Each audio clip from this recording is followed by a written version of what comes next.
ஆகவே எடுத்து வாசிப்போமே இந்த மாதத்துடைய வாக்குத்தத்தம். தண்ணீரையும் வறண்ட நிலத்தின் மேல் ஆறுகளையும் ஊற்றுவேன்.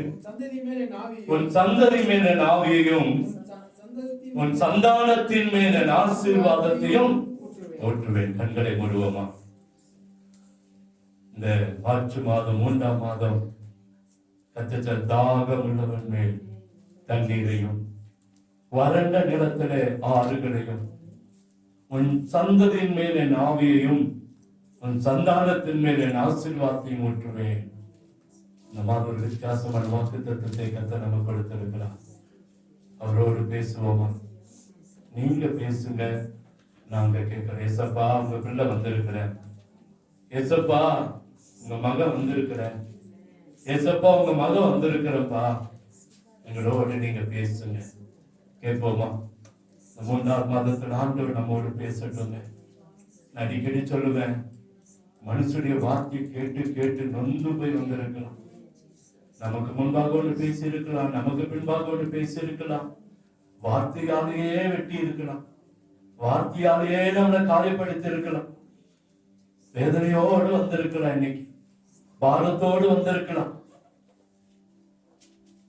இந்த வார்த்தை, இந்த வார்த்தை வேதனை என்னைக்கு மாறும்னா ஆண்டவர் நம்மோடு பேசும்போதுதான். மனுஷனுடைய வார்த்தையால காயப்பட்ட காயம் மாறணும்னா தேவன் நம்மோடு பேசணும். தேவன் பேசணும். நம்முடைய காயமெல்லாம் மாறிடுங்க, நம்முடைய வேதனை எல்லாம் மாறிடும். நீங்க பேசுங்கன்னு கேட்போமா. நீங்க பேசுங்க. ஒரு விஷயங்களோடு நீங்க பேசுங்க. அப்பா என்னவோடு நீங்க பேசுங்க. உங்களை கிருபையாய் நேசிக்கிற அந்த நல்ல தகப்பனே, ஒரு வார்த்தைக்காய் காத்திருக்கிறோம்.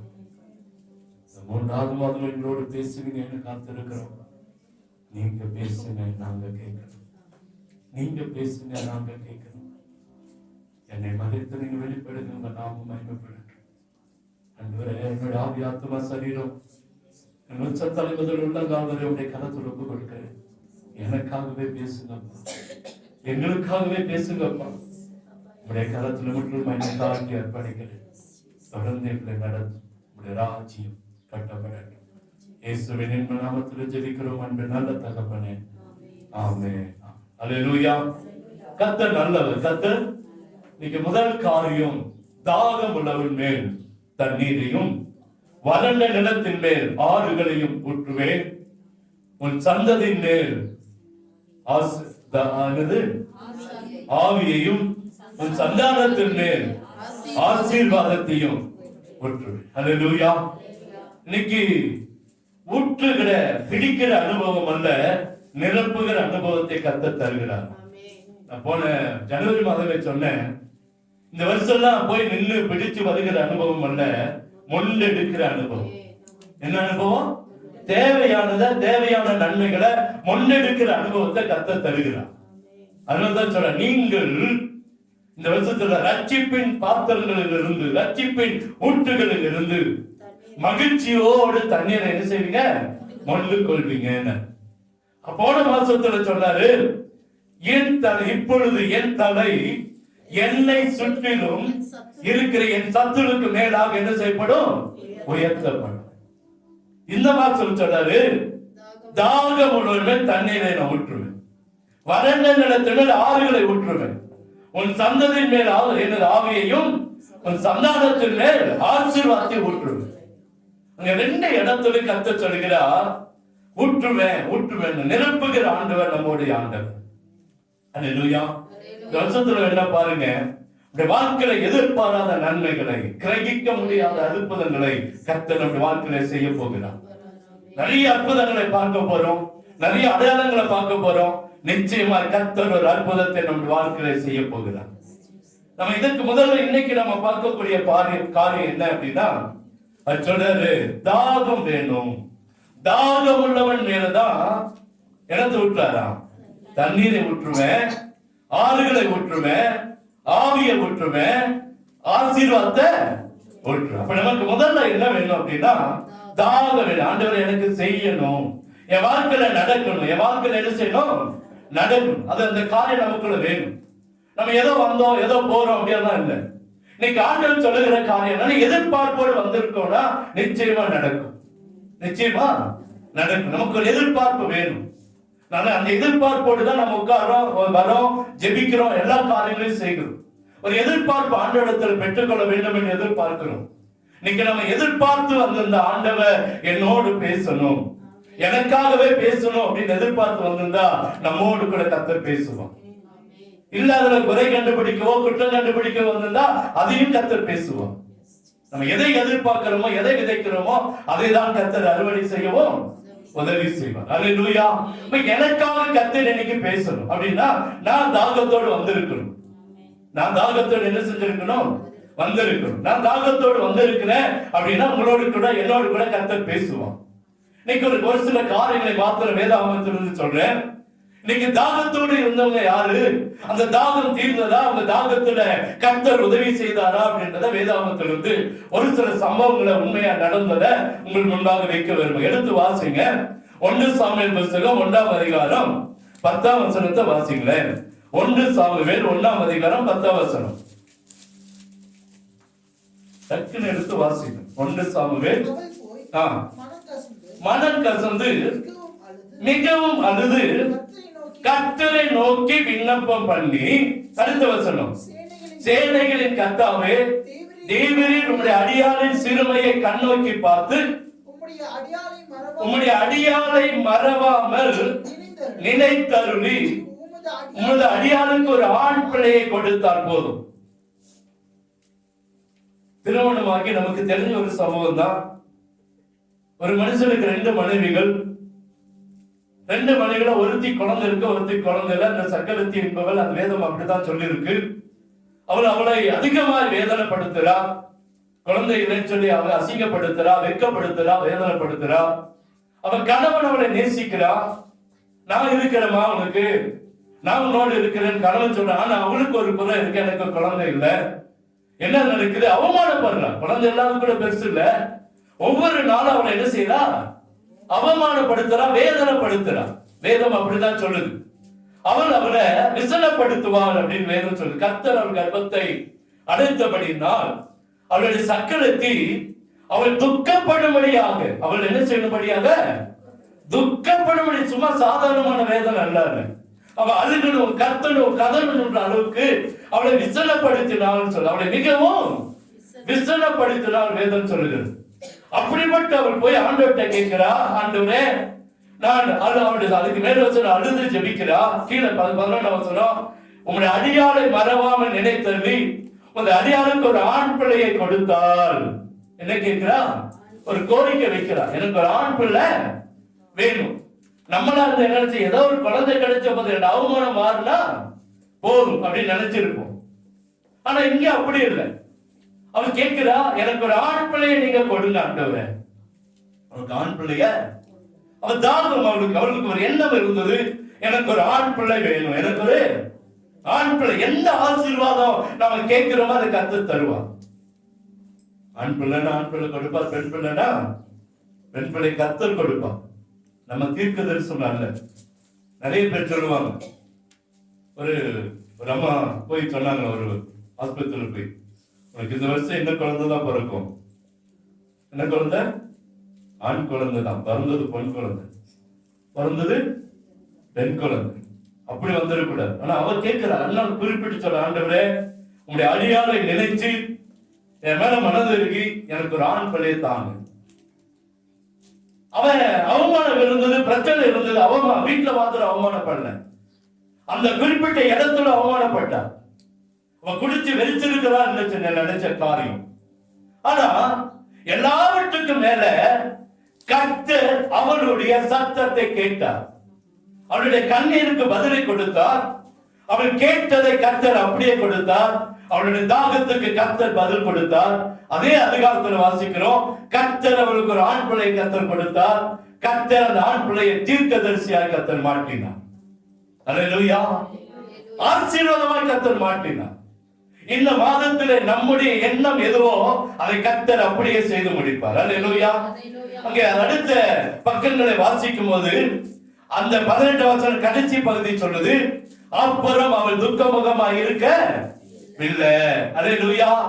ஏன் அப்படின்னா ஆண்டவர் அவளுக்கு ஒரு ஆண் குழந்தை கர்த்தர் கொடுத்தார். எந்த வசனம் எடுத்து வாசிங்க, 20 வசனம் வாசிங்களேன். சில நாள் சென்ற பின்பு அன்னாள் கர்ப்பவதியாகி ஒரு குமாரனை பெற்று, என்ன கேட்டா?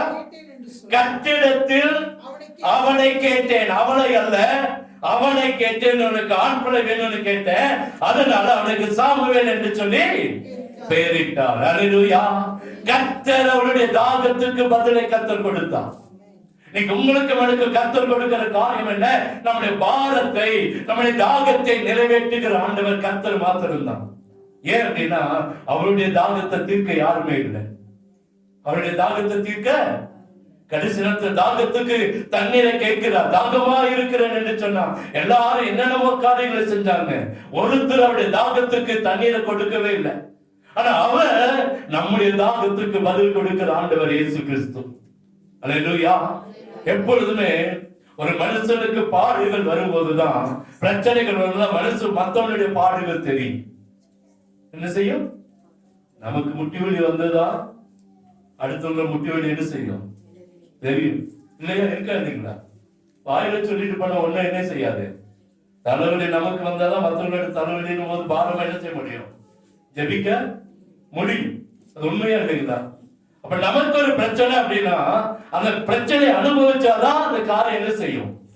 நடக்கும். இங்க பாருங்க, கர்த்தர் அவள் கேட்ட காரியத்தை அப்படியே செய்து கொடுத்து எல்லா ஜனங்களுக்கு முன்பாக கர்த்தர் அவளை உயர்த்தினார். வேதனை மாறினது. இந்த மாதத்துல கர்த்தர் எதிர்பார்க்கிற நமக்குள்ளும் அந்த தாகத்தை எதிர்பார்க்கிறார். கேன்சர் கட்டி கரைந்து போனா கரைந்து போகுங்க. தாகத்தோடு கேட்டு பாருங்க, நடக்குமா நடக்காதா? அல்லேலூயா. ஒரு அற்புதத்தை செய்ய அவரால முடியும். நம்முடைய வியாதி மாறுனா மாறும், சுகர் மாறினா மாறும், ஆர்ப்பிக்கிற பிராப்ளங்கள் மாறுனா மாறும், வயிற்றில் இருக்கிற தொந்தரவுகள் மாறுனா மாறும், கர்ப்பத்தில் இருக்கிற பிரச்சனைகள் மாறுனா மாறும். அல்லேலூயா. நடத்துல கையை வச்சு சொல்லி பாருங்க, ஆண்டவரே இந்த வேதனை எனக்கு வேண்டாம். அவர் கேட்டு, ஆண்டவரே நான் அவமானப்பட்டு இருக்கிறையா, நான் நிந்தை அனுபவிக்கிறேன், ஒவ்வொரு நாளும் என்ன விசனப்படுத்துறாங்க, இந்த வாழ்க்கை என்னை விட்டு என்ன செய்யட்டும்? மாறட்டும். இந்த வாழ்க்கை மாறட்டும் உடனே வேற நிலைமைக்கு போயிடக்கூடாது. இந்த வாழ்க்கையே எனக்கு வேண்டாயா. நிறைய பேர் சொல்லுவாங்க, நான் செத்துலான்ட்டு இருக்கேன். பாஸ்டர் நம்மகிட்டே சொல்லுவாங்க, ஆண்டவர் நம்மளை சாகிறதுக்காக கொண்டு வரல, நம்மளை வாழ வைக்க மாத்திரம் தான் கர்த்தர் கொண்டு வந்திருக்கிறார். அல்லேலூயா.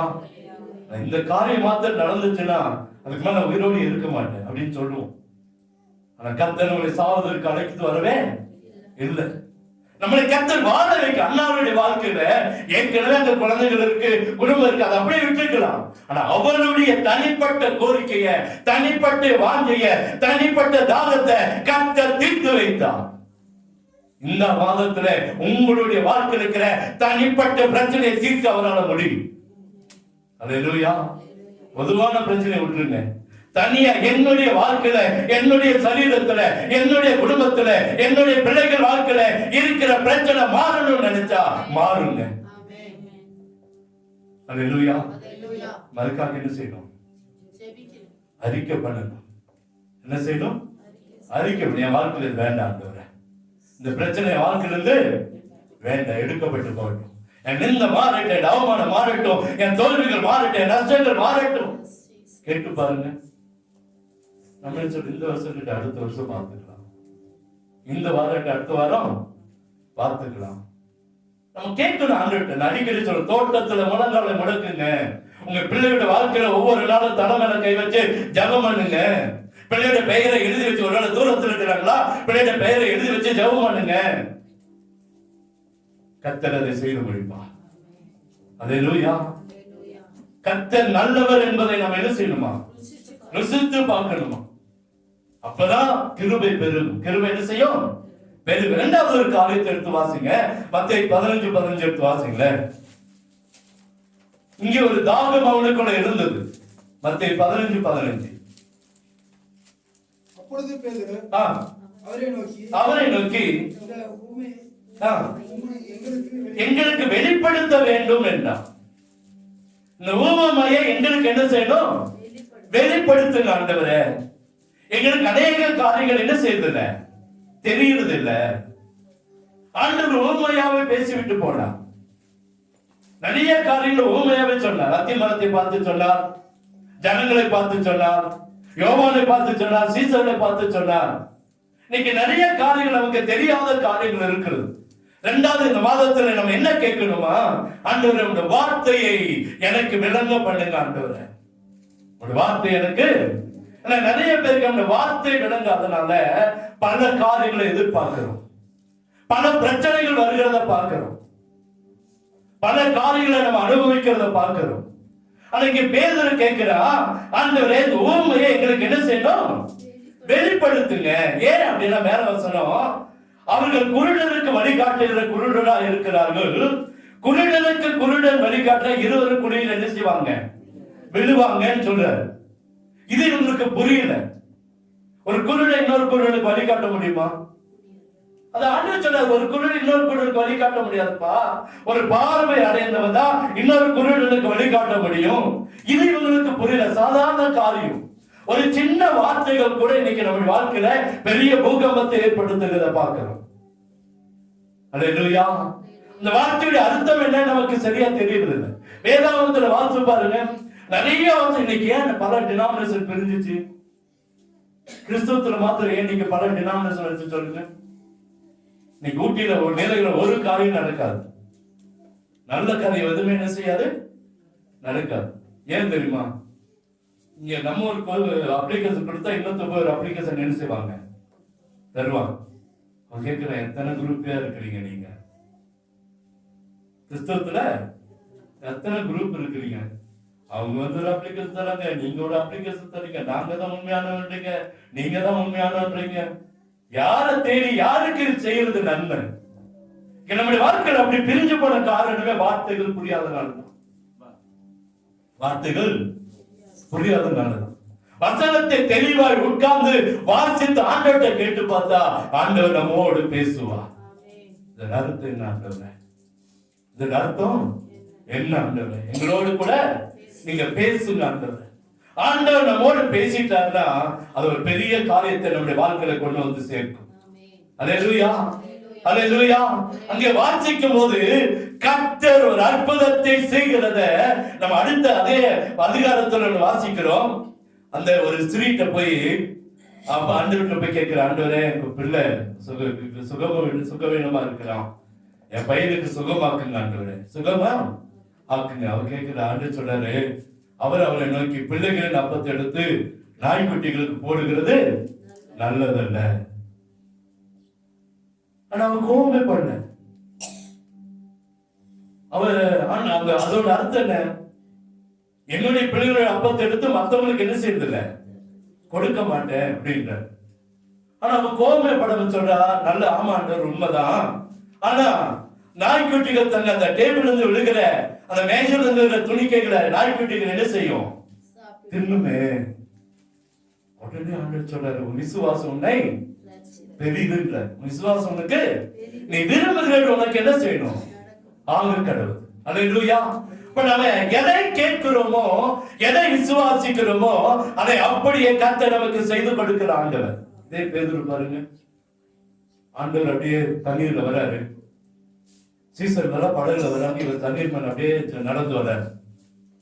இவங்க அனுப்பிச்சுட்டாரு, நீங்க போங்க பண்ணிட்டாரு. இவங்க எல்லாம் போயிட்டாங்க, ஒரு படகு இல்ல. ஆனா ஆண்டவர் அப்படியே தண்ணீர்ல என்ன செஞ்சாரு, நடந்து வராரு. பார்த்த உடனே பேயின் பயந்துட்டான். பயந்துட்டு, நான் தான் உங்களுக்கு நம்பிக்கை. பேதுரு கேட்பா, நீ என்னன்னா, நானும் தண்ணீர்ல என்ன செய்யறேன், நடக்கிறேன். ஆனா நடக்க வச்சாருங்க, இறங்கி வானாரு. இறங்கி எது வரைக்கும் ஆண்டவரை பார்த்தாலும் அது வரைக்கும் தண்ணீர்ல நடந்தான். பயந்து கீழே பார்த்தா பாருங்க, அப்பதான் முழுக ஆரம்பிச்சான். அல்லேலூயா. அவன் ஆண்டவரை நம்ப, ஆண்டவர் மேல பாரம் இருக்கும் போது, தாகம் இருக்கும் போது கர்த்தர் அவனையும் தண்ணீரிலே நடக்க செய்த ஆண்டவர். நம்முடைய ஆண்டவர் தண்ணீர்ல கூட நடக்க வைக்க அவரால் முடியும். பாடலாம் பாடுறோம், வேதாந்தத்துல வாசிக்கிறோம், தண்ணீர்கள் உண்மையில என்ன செய்யல, பொருள் ஆறுகள் வந்தால் உண்மையில என்ன செய்யாது, ஒரு அக்கினி வந்தால் உண்மையில என்ன செய்யாது, பற்றாது. அல்லேலூயா. கர்த்தர் நம்முடைய எண்ணங்களை, நம்முடைய தாகத்தை கர்த்தர் பார்க்க தேவனுடைய சமூகத்துல உட்கார்ந்து கேட்டா நம்முடைய ரகசியங்களை, தேவ சமூகத்தில் இருக்கிற ரகசியங்களை நிச்சயமா கர்த்தர் நமக்கு சொல்லிக் கொடுப்பார். அதுக்கு நம்ம என்ன செய்யணும்? வேதாகமத்தை வாசிக்கணும். முதல்ல ஜெபிக்கணும், ரெண்டாவது என்ன செய்யணும்? வேதாகமத்தை வாசிக்கணும். அப்பதான் புரியும். வாசிக்காம ஏதோ ஒரு வசனத்தை எடுத்து வாசிட்டு போயிடுறது இல்லை. இன்னைக்கு 1ஆம் தேதி 2ஆம் தேதி என்ன வசனம் இருக்குது கேலண்டர்ல சொல்லுங்களேன். உங்க வீடுகள் இருக்கிற கேலண்டர்ல 2ஆம் தேதி என்ன வசனம் போட்டுருச்சு? நான் படிக்கிறேன். அங்க பாத்தீங்கன்னா தெரியும், மார்ச் மாசம் 2ஆம் தேதி என்ன வசனம் போட்டிருக்கு. யாரும் படிக்கல. பைபிளாவது பாத்தீங்களா? பைபிளையே நம்ம படிக்கலன்னா எப்படி ரகசியங்களை ஆண்டோட்ட கேட்க முடியும்? வாக்குத்தத்தங்களை எப்படி நம்ம ஆண்டோட நம்மோடு கூட பேசுவார். 3வது பாருங்க, ஆதியாகமம் 22:7 எடுத்து வாசிங்களேன். அவனுடைய தாகம். ஆதியாகமம் 22:7. அப்பொழுது ஈசாக்கு தன் தகப்பனாகிய ஆபிரகாமை நோக்கி, என் தகப்பனே என்றான். அதற்கு அவன், என் மகனே என்றான். இதோ இருக்கிறேன் என்றான். அப்பொழுது அவன், இதோ நெருப்பும் கட்டையும் இருக்கிறது, தகன பலிக்கு ஆட்டுக்குட்டி எங்கே என்றான். போதும். ஈசாக்குக்கு ஒரு தாகம் இருந்தது. என்னன்னா, நைட்டு ஆபிரகாம் போய் ஈசா கிட்ட சொன்னா, மனைவிட்டு கூட சொல்ல, ஈசா கிட்ட போய் சொன்னா, அப்பா நாளைக்கு காலை நம்ம பலி கொடுக்க போகணும், பலி கொடுக்க போகணும். அவனுக்கு தெரிஞ்சிருக்கு, ஒரு நல்ல ஒரு அறிவுள்ள பையன் தான் போல, ஒரு அளவுக்கு வளர்ந்த பையன் தான் போல ஈசாக்கு. எல்லாம் வந்து அந்த வார்த்தையை கேட்டுக்க மாட்டேன். ஏன்னா அவனுக்கு தெரிஞ்சிருக்கு பலி கொடுக்க ஆடு வேணும், பலி கொடுக்க என்ன வேணும்? ஏதோ ஒரு மிருகம் வேணும். அப்ப அப்பா கூட்டிட்டு போறான், கூட மகனும் போறான். விறகு இருக்குது, அடுப்பு இருக்குது, நெருப்பு இருக்குது, கத்தி இருக்குது, ஆளை காணும். இப்ப ஆடு எங்க இருக்கும்? ஆட்டை காணமே. அவன் அப்பாட்ட கேட்கிற, அப்பா அந்த வசனத்துல ரொம்ப வேதனையான காரியம் பாருங்க. அப்பா நெருப்பும் கட்டையும் இருக்குது, தகன பலிக்கு ஆடு எங்க? தகன பலிக்கு ஆடு எங்க? நம்மளாம் என்ன செஞ்சிருப்போம்? வாடா அது அங்க இருக்கு அப்படின்னு அவனை தட்டி கூட்டிட்டு போயிரு. அவன் சொல்றான், அவங்க அப்பா அது ஆண்டவர் என்ன செஞ்சுவாரா? பார்த்து கொள்வா. 8ஆம் வசனத்தில் சொல்ற, என் மகனே தேவன் தமக்கு தகன பலிக்கான ஆட்டுக்குட்டிய பார்த்து கொள்வார் என்ன. அப்புறம் இருவரும் போயிட்டாங்க. ஆனா இந்த ஈசாக்குக்குள்ள ஒரு தாகம் என்னன்னா, ஆட்டுக்குட்டி எங்க? ஆட்டுக்குட்டிய பாக்குற, ஆட்டுக்குட்டிய பாக்குற. ஆமென், அல்லேலூயா. அப்ப என்ன சொல்லப்படுகிறதுன்னா, ஈசாக்குக்கு தெரியுது அங்க எப்படியாச்சும் ஒரு ஆட்டுக்குட்டியை தான் அங்க பலி கொடுக்கணும். ஆட்டுக்குட்டியில எங்க போச்சு? ஆட்டுக்குட்டி ஒருவேளை எங்க அப்பா வாங்கி வேலை கட்டுட்டு வேலைக்காரன் தூக்கிட்டு வரல. நாங்க 2 பேர் தான் போயிட்டு இருக்கிறோம். அங்க போகிற தேசம் அந்த மோரியா தேசத்துல அந்த குறிப்பிட்ட மலைக்கு போகணும். அங்க ஆட்டுக்குட்டி இருக்குமா இருக்காத தெரியல. ஆனா இவனுக்குள்ள அந்த தாகம் வச்சு ஆட்டுக்குட்டி எங்க? ஆட்டுக்குட்டி கதை காட்டினாரா கேட்கலாம் சொல்லுங்க. தாகத்தை கத்தை நிறைவேற்றினாரா இல்லையா?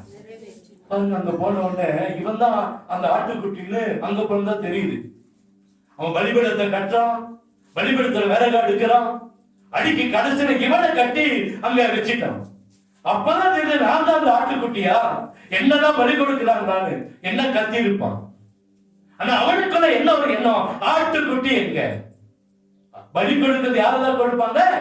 மனுஷன் அல்ல, ஆடதான் கொடுப்பாங்க. அந்த ஆட்டுக்குட்டி எங்க? அவனுடைய தாகம். கடைசியில கூட கேட்பாப்பா, ஆட்டுக்குட்டிக்கு பதிலா என்ன வைக்கிறீங்களே? ஒண்ணுமே கண்டுக்கல. கட்டி எல்லாத்தையும் வச்சுட்டு கத்திய ஓங்கி அந்த ஈசாக்க வெட்டமது சொல்றாரு, கத்த கைய கீழே போடு, உன் கைய கீழே போடுன உடனே பக்கத்துல ஒரு ஆட்டுக்குட்டி கத்துது. படிச்சிருக்கணுமா பைபிள்ல? முள்ளுகளுக்குள்ள சிக்கி கொண்டிருந்த ஓடிடக்கூடாதுன்னு ஆண்டவர் உங்க ஆட்டை கொண்டு வந்து முள்ளுகளுக்குள்ள சிக்க வச்சாருங்க. நமக்கு பதிலாய் கர்த்தர் அங்க ஒரு ஆட்டுக்குட்டியை வைத்திருந்தார். ஈசாக்குக்கு பதிலாய் ஒரு ஆட்டுக்குட்டி. அதான் ஏன் அப்படின்னா, ஈசாக்குடைய தாகம் ஆட்டுக்குட்டி எங்க? நடக்காத சம்பவம் கூட இருக்கலாம், நடக்காது, இது என் வாழ்க்கையில முடிஞ்சிச்சு, இனி உண்மையில நினைக்கலாம். அந்த இடத்துல கூட ஒரு ஆட்டுக்குட்டியை கர்த்தர் கொண்டு வர முடியும். நம்பிக்கையா ஜெபிப்போமா? நம்பிக்கை நமக்குள்ள வேணும். அவனுக்குள்ள இருந்த தாகம், ஈசாக்குள்ள இருந்த தாகம், ஆட்டுக்குட்டி எங்க? அவன் தான் கேட்கிறான். நெருப்பு இருக்குது, கட்டையும் இருக்குது, தகன வலிக்கு ஆனா எங்க? ஆட்டுக்குட்டி எங்க? ஆட்டுக்குட்டி கர்த்தர் கொடுத்தாரா இல்லையா? நம்ம வாழ்க்கையில ஒரு ஆட்டுக்குட்டி கொடுப்பாரா, கொடுக்க மாட்டாரா? கேட்ட நிச்சயமா நடக்காத காரியத்தை நடத்தி காட்டுகிறார் நம்முடைய ஆண்டவர். அல்லேலூயா. ஈசாக்குடைய எண்ணம் அந்த இடத்துல நிறைவேற கர்த்தர் உதவி செய்தார். உங்களுடைய எண்ணத்தையும் என்னுடைய எண்ணத்தையும் இந்த மாதத்துல நிறைவேற்றுவா. ஒருவேளை அது நம்ம கண்கள் கூட தெரியாம இருக்கலாம். ஈசாக்கு கண்ணில் ஆடு தெரிஞ்சுச்சா? ஆபிரகாமுக்கே தெரியல, பிறகு ஈசாக்கு தெரிய போகுது. ஆபிரகாமே யாருதான் ஆடு நினைச்சிட்டு இருக்கான்? ஈசாக்கு தான் ஆடு நினைச்சிருக்கான். ஆபிரகாமுக்கே தெரியாம கர்த்தர் ஒரு அற்புதத்தை செய்து வைத்திருந்தார். நம்முடைய தகப்பனுக்கு தெரியாம, நம்முடைய குடும்பத்துக்கு தெரியாம கர்த்தர் ஒரு அற்புதத்தை இந்த மாதத்துல செய்து முடிக்க முடியும். அல்லேலூயா.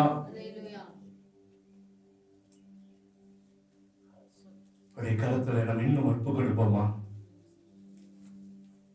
அதே புத்தகத்துல எசேக்கியேலை குறித்து நம்ம பார்க்கிறோம்.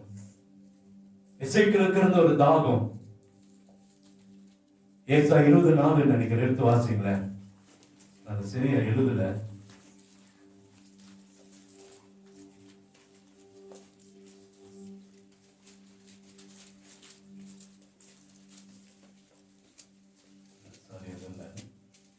ரெண்டு ராஜாக்கள் 24 எடுங்க. 2 ராஜாக்கள் 24 வாசிங்க. 2 ராஜாக்கள் 24. ஏசாயா பாதி முற்றத்தை அதேதான் 24 வாசிங்க. ஏசாயா பாதி முற்றத்தை விட்டு, ஏசாயா பாதி முற்றத்தை விட்டு அப்புறம் போகிறதுக்குள்ள கர்த்தருடைய வார்த்தை அவனுக்கு உண்டாகி அவர் சொன்னது, நீ திரும்பி போய் என் ஜனத்தின் அதிபதியாக எசேக்கியாவை நோக்கி, உன் தகப்பனாகிய தாவீது தேவனாய் இருக்கிற கர்த்தர் சொல்லுகிறது என்னவென்றால், உன் விண்ணப்பத்தை கேட்டேன், உன் கண்ணீரை கண்டேன், இதோ நான் உன்னை குணமாக்குவேன், 3ஆம் நாளில் கர்த்தருடைய ஆலயத்துக்கு போவாய்.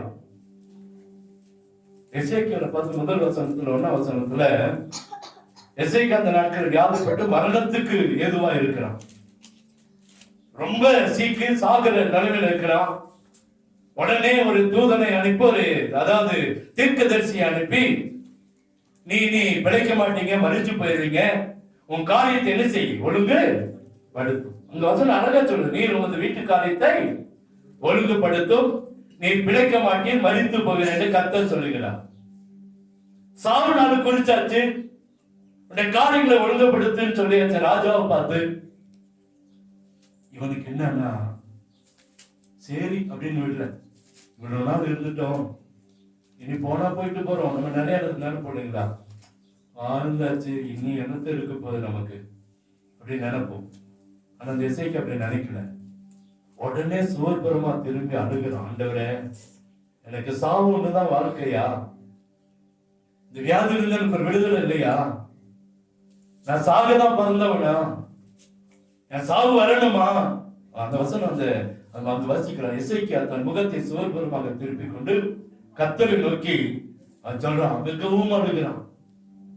ஆண்டவரே, என் உத்தமத்தில் இருந்தேன், நான் உண்மையில இருந்தேனே, எனக்கு மரணம் என்ன செய்யக்கூடாது, வரக்கூடாது. அதுல இருந்து யாருக்கு ஆண்டவர் மரணத்தை நீ குறிக்கவே இல்லை, சொல்லவே இல்லை. குறிச்சிட்டாரு, சொல்லவே இல்லை. நமக்கு சொல்லிதான் என்ன செய்வோம்? பயத்திலே பாதி நாள்ல போயிட்டு இருப்போம். எனக்கு ஒரு 60 வருஷம் குறிச்சிருந்தான்னு வச்சுக்கோங்க, 60வது வயதுல நீ செத்துருவ அப்படின்னா 55 வயசுல போய் சேர்ந்துருப்பேன். ஏன்னா என்ன வந்திருக்குங்க? பயம் வந்திருக்கும். இவனுக்கு சொல்லியாச்சு, அவன் பாருங்க பயப்படவே இல்லை. ஆண்டுட்டு அழுகுன, ஆண்டவரே எனக்கு சாவு ஒண்ணுதான் என்னுடைய வாழ்க்கையா? அவன் அழுது அவன் முடிக்கிறதுக்குள்ள ஆண்டோட கண்ணீரை பார்த்தா, நம்முடைய வாழ்க்கையில நடக்கிற பிரச்சனைக்கு நாம தான் காரணம். இதை நடக்கட்டும் விட்டா நடக்கும், இல்லை அப்படின்னா ஆண்டோட்டைக்கு ஆண்டோட இது எனக்கு வாழ்க்கை அல்ல, மரணம் எனக்கு முடிவல்லப்பா, எனக்கு ஒரு துவக்கத்தை கொடுங்க, வியாதினால என்னுடைய வாழ்க்கை முடிஞ்சிருமா? இல்ல, ஒரு துவக்கத்தை கொடுங்க. பலவீனத்தினால வாழ்க்கை முடிஞ்சிருமா? இல்ல, எனக்கு ஒரு துவக்கத்தை கொடுங்க. கடனோடு கூட போராடிய வாழ்க்கை முடிஞ்சிருமா? இல்ல, எனக்கு ஒரு துவக்கத்தை கொடுங்க ஆண்டவரே. நம்ம ஜெபிக்க ஜெபிக்க அடுத்த வசனம் சொல்லு, 15 வருஷத்தை சேர்த்து கொடுத்தார். எத்தனை வருஷம்? எஸ்ஐகளுக்கு எத்தனை வருஷம் சேர்த்து கொடுத்தாருங்க? 15 வருஷம். நீங்களும் நானும் கேட்டா அவருக்கு 15 வருஷம், இன்னும் நமக்கு அநேக வருஷங்களை கர்த்தர் சேர்த்து தருவான். நான் ஒரு நாள் இரவுல ஜெபம் பண்ணுவேங்க, அது உங்களுக்கு கேட்கணும்னு சொல்லியிருக்கேன். சொல்லு ஆண்டுட்டு, ஆண்டவரே மரணத்துக்கு சொல்ல சொல்லி எல்லாம் சொல்லிட்டு கடைசி ஒரு வார்த்தை சொல்லிட்டு படுத்துருவேன். என்னை கொண்டு செய்ய முடிச்சதை செஞ்சிட்டீங்கன்னு இன்னைக்கு எடுத்துங்க, என்ன இல்லாட்டி எனக்கு உயிர் பிச்சை கொடுங்க. அதான் என்னுடைய ஜெபம், கடைசி ஜெபம். நான் என்ன கேட்பேன், ஆண்டுட்டு இந்த நாள் தான் எனக்கு கடைசி நாள், என்னோட இதோட என்னை வச்சு காரியத்தை முடிச்சிட்டீங்க அப்படின்னா என்ன என்ன செஞ்சுக்கீங்க, எடுத்துக்கங்க. இல்லாட்டி எனக்கு உயிர் பிச்சை, உங்க சித்தத்தை நிறைவேற்றுகிற அளவுக்கு எனக்கு உயிர் பிச்சை என்ன செய்யுங்க, கொடுங்க. ஏன்னா நம்ம ஜெபம் ஒவ்வொரு நாள் மரணத்தை தேடி அல்ல, ஆண்டவரிடத்தில் இருந்து எதையாவது ஒன்று பெற்றுக் கொள்ளணும்ன்ற ஜெபம் நமக்குள்ள வரணும். எசேக்கியேல் கேட்ட அவன் தாகம் என்ன, நான் உயிர் வாழணும். மரணம் அல்ல, முடிவு நமக்கு சாவு அல்ல, நம்ம உயிர் வாழ் எது வரைக்கும்னா கர்த்தர் நம்மை அழைத்த நோக்கம் நடக்கிற வரைக்கும், நிறைவேறுகிற வரைக்கும், ஆண்டவர் நமக்கு கொடுத்த திட்டம் நம்முடைய வாழ்க்கையில நடக்கிற வரைக்கும் நம்ம ஜீவனோட இருக்கணும். அங்க போயிட்டு உனக்கு அவ்வளவு திட்டங்களை கொடுத்தேனப்பா, நீ செய்வேன்னு நம்பி அத்தனை காரியங்களை செஞ்ச, ஒண்ணு கூட செய்யலையே, ஒண்ணு கூட ஆண்டவர் கேள்வி கேட்கக்கூடாது. உனக்கு ஆயுஷ் நாளெல்லாம் சேர்த்து கொடுத்தேன், நீ செய்வேன்னு பார்த்துட்டு இருந்த, இந்த வருஷமாவது பலன் கொடுப்ப, இந்த வருஷமாவது இதுல பலன் கிடைக்கும், இந்த வருஷமாவது ஒரு அத்தி பலம் கிடைக்கும்னு பார்த்தேன், கிடைக்கலையப்பா அப்படின்னு ஆண்டவர் கேட்கக்கூடாது. அல்லேலூயா. இப்ப நம்ம ஆண்டவர்கிட்ட எதை கேட்கிறோமோ அவன் சாவ கேட்கல, ஜீவனை கேட்டான். கர்த்தர் அற்புதத்தை செய்தான். கடைசியா உள்ள அப்படி சொல்லி முடிச்சாரு. அப்போஸ்தலர் 27:24. அப்போஸ்தலர் 27:24.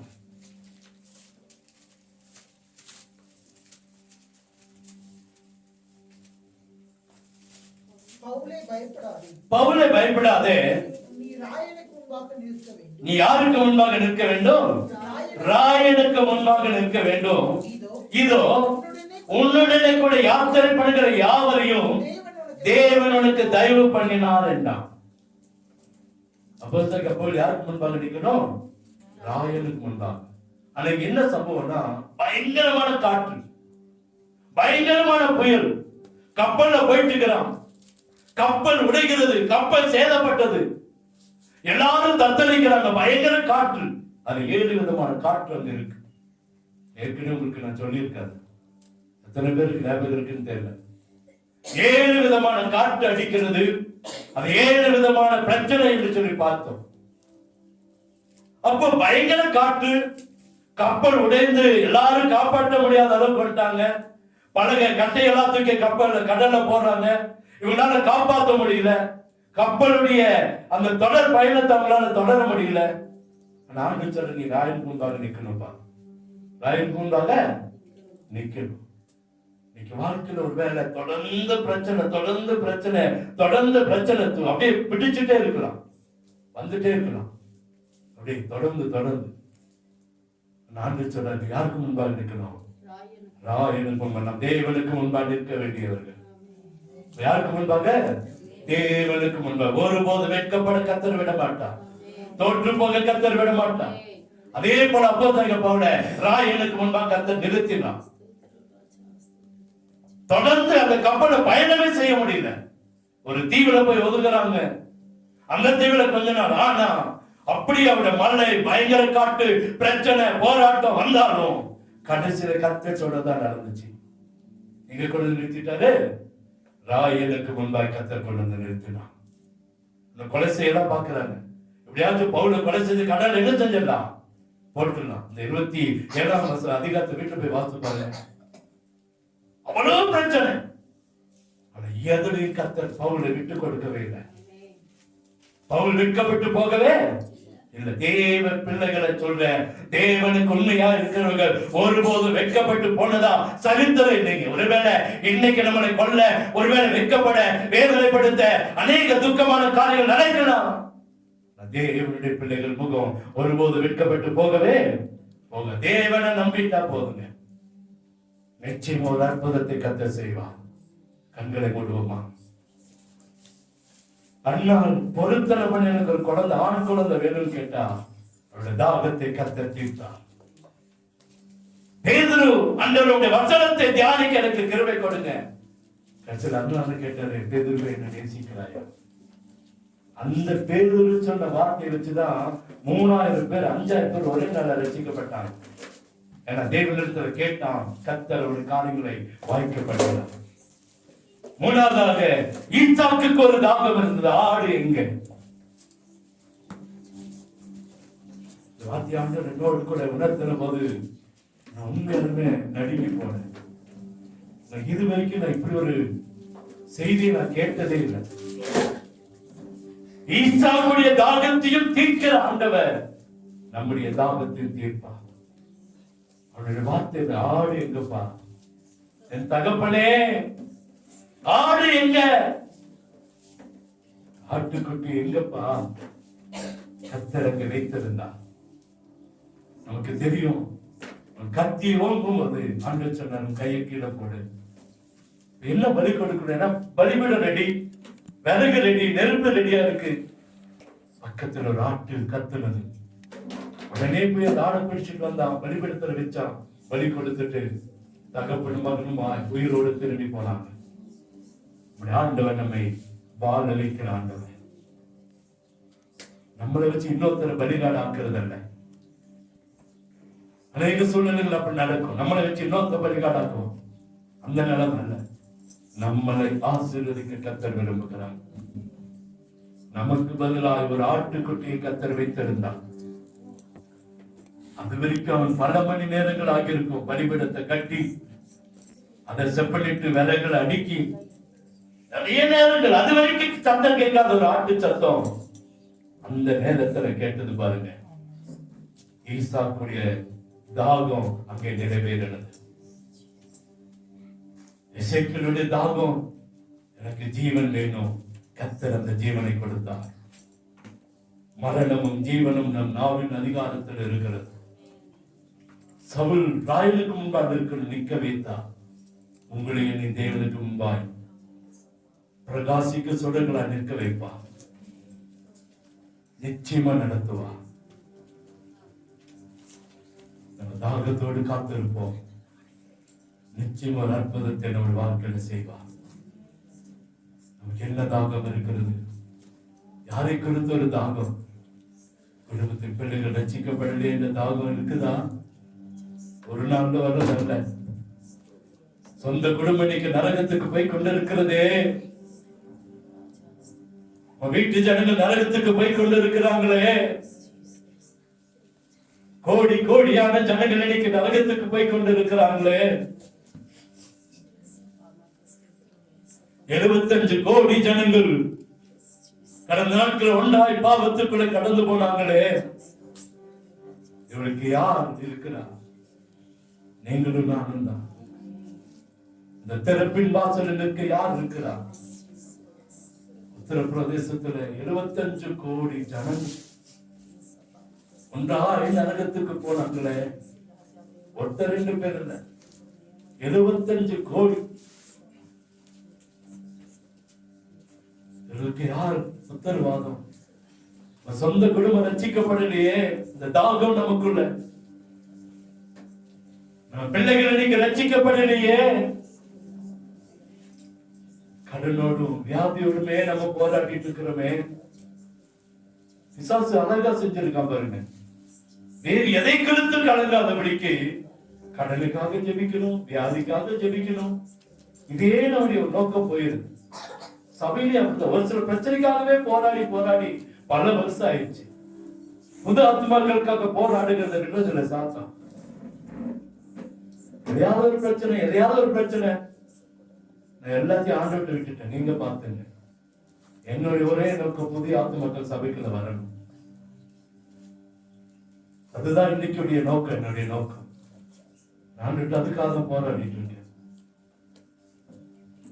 சபை வளரணும், சபை பெருகணும். இன்னைக்கு இருக்கிற ஒரு சின்ன சின்ன பிரச்சனையவே பிசாசத்தை அப்பா திசை திருப்பிட்டு அதுலயே நேரம் போயிட்டு அதுலயே டென்ஷன் ஆகி அதுலயே காரியங்கள் ஓடிக்கொண்டிருக்கிற காலம் மாறி இருக்கு.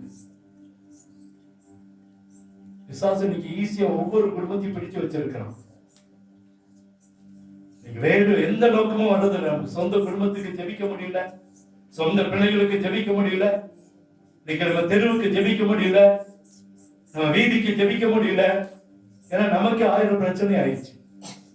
இந்த பிரச்சனை இருந்து வெளியே வர்றதுக்கே 1 மணி நேரம் ஆயிடுது. தேவசமத்துல உட்கார்ந்தா அந்த பிரச்சனை மாத்துங்க, இந்த பிரச்சனை மாத்துங்க, அங்க ஒரு சமாதானம், இங்க ஒரு சமாதானம்.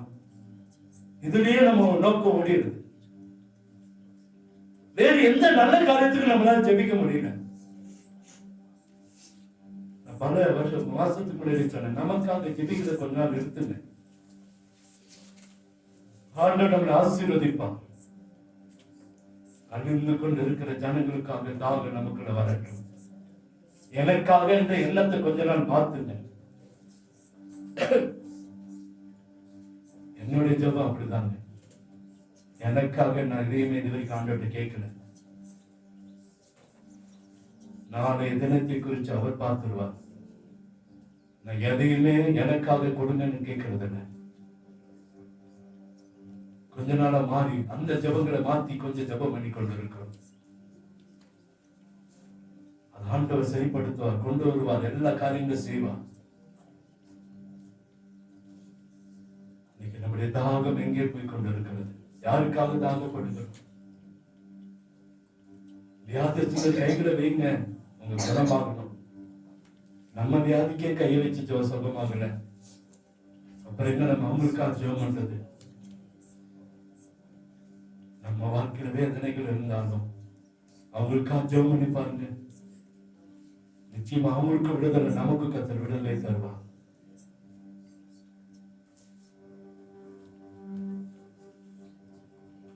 ஈசாக்கு கேட்டான், ஆடு எங்கப்பா? ஆடு கொடுத்தார். எசேக்கியேல் கேட்ட ஆஸ்திராய்க்கு கொடுத்தார். அப்போஸ்தலர்கள் ராஜனுக்கு முன்பாக நிற்க வைத்தார். பவுலுக்கு ஆண்டவருடைய ரகசியங்களை சொல்லிக் கொடுத்தார். உங்களுக்கு எனக்கு ரகசியங்களை சொல்லிக் கொடுக்க அவரால் முடியும். அண்ணாளுக்கு ஒரு ஆண் குழந்தை கொடுத்து தேவ மனுஷனா, அநேக ஜனங்களை ஆசீர்வதிக்கிற மனுஷனா கர்த்தர் மாற்றினார். அந்த சாமுவேல் தான் தாவீதை அபிஷேகம் பண்ணினான், ராஜாவை அபிஷேகம் பண்ணான், சவுலை அபிஷேகம் பண்ணினான், அநேக ராஜாக்களை அபிஷேகம் பண்ணினது இந்த சாமுவேல் தான். அப்படிப்பட்ட கிருபை தான் கர்த்தர் உங்களுக்கு எனக்கு தர விரும்புகிறார். நம்முடைய கண்களுடைய பார்வை கொஞ்சம் மாறட்டும், நம்முடைய சிந்தனைகள் கொஞ்சம் மாறட்டும், செயல்கள் கொஞ்சம் விரிவடையட்டும்.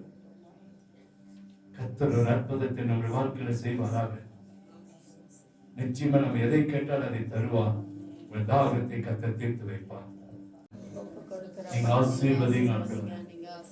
அப்பா, தேவைகள் சந்திக்கப்பட்டு குறைவுகள் மாறட்டும். விவசாயத்துல, வேலைகள்ல, படிப்புல, வியாபாரங்கள்ல, வாகனங்கள்ல ஆசீர்வாதம் ஊட்டப்படட்டும். ஊழியத்துல ஒரு ஆசீர்வாதம் ஊட்டப்படட்டும். போக்கிலும் வரத்திலும் வாகனத்திலும் வேலை ஸ்தலத்திலும் தங்கி இருக்கிற இடத்திலும் ஆபத்து விபத்து நாசவாசல் நிலைக்கு பாதுகாத்துக் கொள்ளுங்க. மாத்திர கடன் வாங்காதபடிக்கு நடத்துங்கப்பா. வீண் செலவுகள் வேண்டாம்ப்பா. எல்லாருடைய வாழ்க்கையில் அற்புதங்கள் நடக்கட்டும். தேவைகள் சந்திக்கப்பட்டு ஒருவர் மற்றொருத்தர் போய் கை நீட்டாதபடிக்கு ஒரு அற்புதத்தை செய்யுங்கப்பா. அதன் காலங்களில் அதன் தேவைகளை சந்திங்க. அற்புதம் நடக்க செய்கிற வேலைகளை, விவசாயங்களை எல்லாத்திலும் ஆசீர்வாதத்தை கொடுங்க. சின்ன வாலிப பிள்ளைகளுக்கு ஆசீர்வா ஜெபிக்கிறோம்ப்பா. பாதத்தோடு ஜெபிக்கிறோம், பாதுகாப்பு கொடுங்கப்பா. சிறு பிள்ளைகள் மேல் அவருடைய கிருபை ஊட்டப்படட்டும். அற்புதம் நடக்கட்டும். சபைக்கு ஒவ்வொருவருடைய கிருபை ஊட்டப்பட்டு வாக்குத்தத்தம் நடக்கட்டும். நடக்கிறேன் வீட்டுல இருக்கிற அப்பம், தண்ணீர், வருமானம், பொருளாதாரங்கள் ஆசீர்வதிக்கப்படட்டும். ஒன்றும் குறையலாம். நாடு வீட்டுல இருக்கிற ஆண்டவரே அந்த குறைவுகளை மாற்றி நிறைவே கட்டிடுங்க. அற்புதம் நடக்கட்டும். இயேசுவின் இன்ப நாமத்தில் ஜெபிக்கிறோம் அன்பு நல்ல தகப்பனே.